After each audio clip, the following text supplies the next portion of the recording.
أعوذ بالله من الشيطان الرجيم. بسم الله الرحمن الرحيم. قل أعوذ برب الناس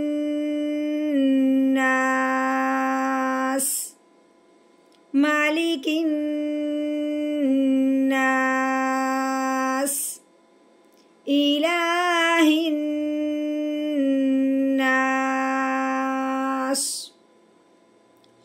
من شر الوسواس الخناس الذي يوسوس في صدور الناس من الجنة والناس.